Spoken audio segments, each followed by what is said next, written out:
Hey everybody, and welcome to this week's edition of All Things Universal Orlando. Today, we're going to be looking at the top 5 queues that are better than their attractions.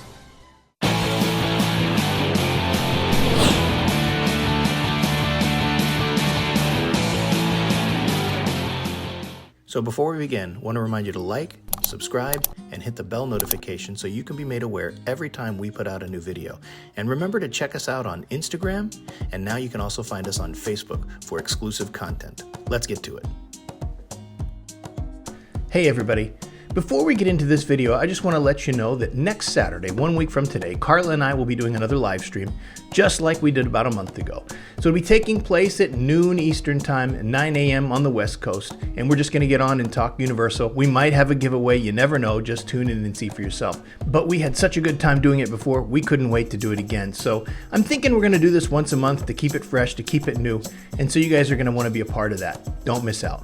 So before we get started, I want to let you know that this is encompassing all of Universal. This is not designated to queues and attractions at islands or on the studio side. It's all together. These are just the top 5 queues that I think are a lot better than their attractions. It doesn't mean that I don't necessarily like the attraction. In fact, I pretty much like essentially all of these. But the queue, there's something special about it that supersedes the attraction in and of itself. So let's get right to it. Great Scott, number 5. Number 5, Skull Island, Reign of Kong. I really enjoyed this attraction. So before I even talk about the queue, I want to get that right out there. I know that this attraction is kind of gets a mixed bag. It's kind of either really like it or it's okay. I don't know that anybody really doesn't like it. The problem with this attraction is that it always has long wait times. I mean, almost all the time. Even in non-peak times, you're looking at 30 to 40 minutes. And I'm not sure what that is, but that certainly does tell me that people like this attraction. And I'm one of those people. I think the 3D is good, I think the storyline is good, and I think the animatronic of Kong at the end is impressive for sure. But better than that is the queue. The queue to me is unique and it's special. Why is it unique? Well, there are scare actors involved. During peak seasons, busy times, they have actors involved hiding behind corners, dressed up in character, who will jump out and scare you. I know it's happened to me. It happened to Carla, it happened to all of us. This is a fun element. It's almost an anticipated thing. It reminds me a little bit of a Halloween Horror Nights house. When you're going through and around the corner, you just don't know if somebody's going to jump out at you or not. And that's an impressive part of this queue. Additionally, the witch doctor animatronic that is speaking and whatever it is she's doing, cursing you, very impressive, very creepy, very eerie. And then, of course, when you factor in just the aesthetics of it, it's dark, it's forbidding, it's foreboding. Everything about this queue is, in my opinion, very impressive. It's so well themed. Even in the outside portions before you get inside, the shrubbery, everything about this queue is exceptional. I don't know how else to say it other than just to say that. So that's where I'm going to leave this. This is themed beautifully. It's more than just a line that gets you into the attraction, but there's something in each corner in every section of this. Only in small sections are you just walking back and forth through a line, and I appreciate the efforts that they have put forth into making this. And then when you get to the end, the animatronic worm is also really impressive. It's an amazing thing. There's always people stopping to look at it, and it kind of holds the line up at times. But I don't mind because I'm going to do the same thing when I get there. It's just an impressive queue. It's so impressive that to me it supersedes the attraction, and I like the attraction. So for all of those reasons, Skull Island Reign of Kong comes in at number 5. Number 4, boo boo be doo boop. Number 4, Race Through New York starring Jimmy Fallon.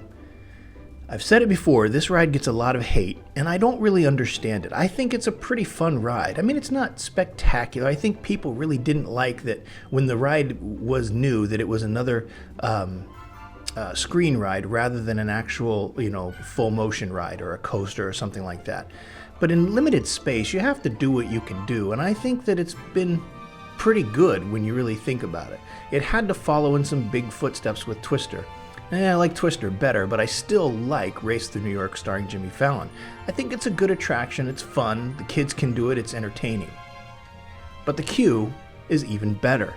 Now, There are a handful of reasons, but I just like the way they do everything about it. It's all kind of a virtual queue, really, when you think about it. When you get your different colored tickets that let you know when your party is to proceed forward, and you're waiting in the lobby there, that really does give you the feel that you're in kind of the Tonight Show lobby there, waiting to go in to sit down and watch Jimmy Fallon tape the Tonight Show. It's really pretty impressive, if I'm honest. And then all of the memorabilia that's there, all of the stuff that you see from former Tonight Show hosts leading up to Jimmy Fallon, it's pretty special. And then once you get up the stairs, there's games for you to do there, things that will occupy your time, because even at that point, you're still waiting a little while. But once the games are done, or if you can't get a seat at where the games are, you have the ragtime gals who come out and entertain you. And it's fun and funny and interactive and just enjoyable. Hashtag is often there. Everything about this queue is spectacular, if I'm honest. It's better than the attraction. And those are the reasons that it comes in at number 4. Trina Hop! Wait, Trina or Trina Hop? Now I'm going to hear it for this one because this is a fan favorite attraction. I like this attraction, but it's not my favorite. I honestly think it needs to be rethemed. I am talking about E.T. Adventure. Don't yell at me. This is a fun ride. It's a kiddie ride though, and it's dated. The animatronics are dated. Everything about it is dated. I mean, it just doesn't capture what it really once did. And E.T. is kind of an old property that I don't know is all that relatable anymore. It is kind of the best thing there, I think, in that section of Kids Zone for kids from that standpoint, because it's a family-friendly ride that anyone can be on. But better than the attraction is the queue. Now, maybe you're thinking, are you kidding me? It's just a dark forest. But I really want you to think about this.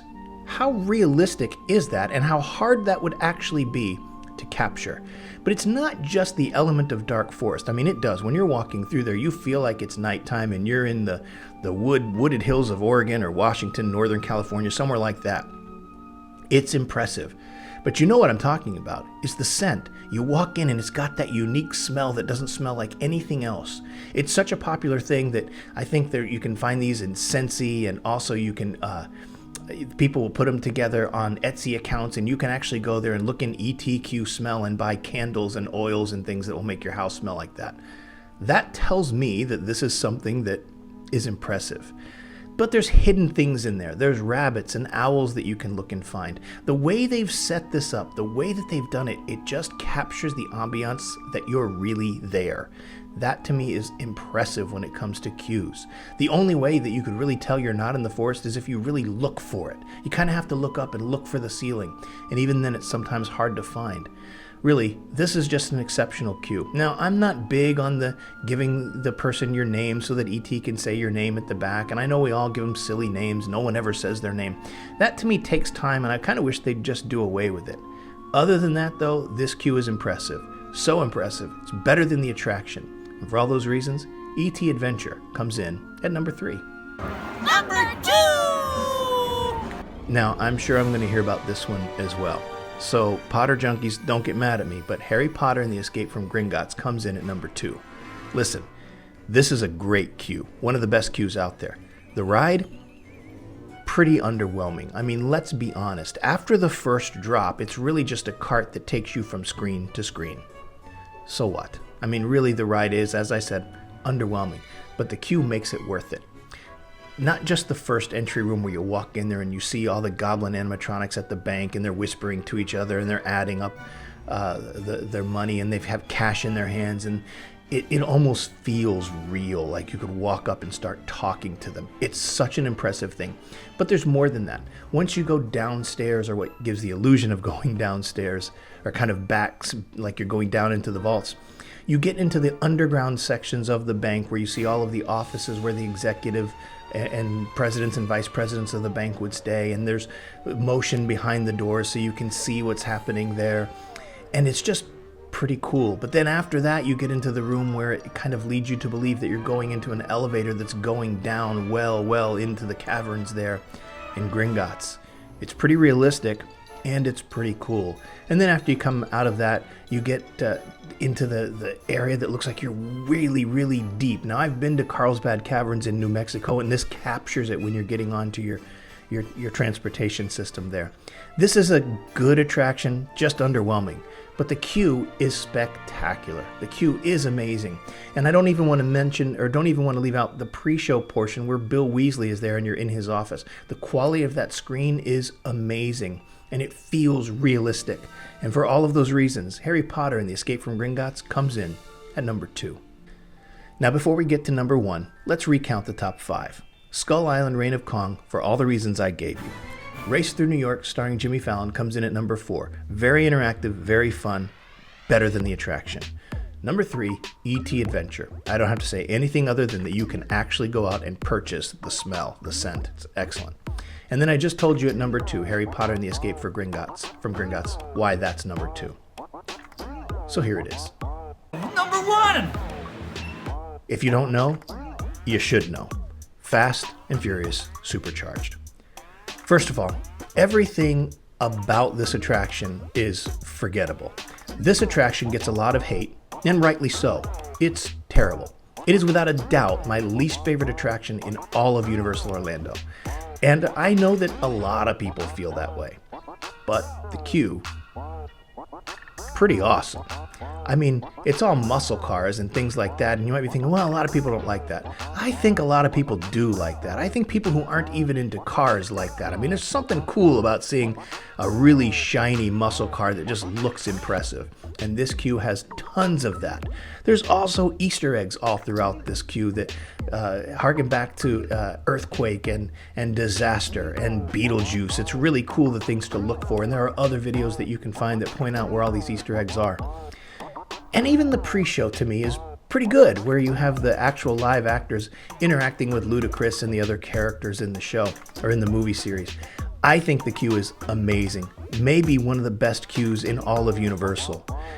It really wouldn't have to be great to make this list because the attraction is so bad. But because the attraction is so bad and the queue is so good, this one comes in at number 1.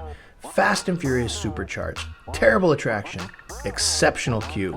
And for all those reasons, this one comes in at number 1.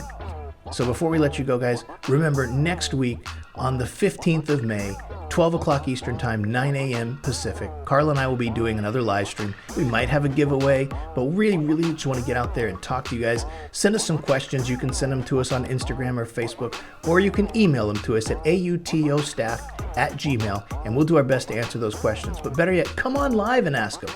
We'll have enough time to do our best to answer everything you've got. But hey, even if you got no questions, we can just sit there and talk about Universal. It's what we love to do, and we know you like to do it too. So go pay this forward. Go do something amazing for somebody else. Bless somebody else. Make sure that it costs you something. You'll appreciate that in the end, and it will come back to you. I guarantee it. We'll see you.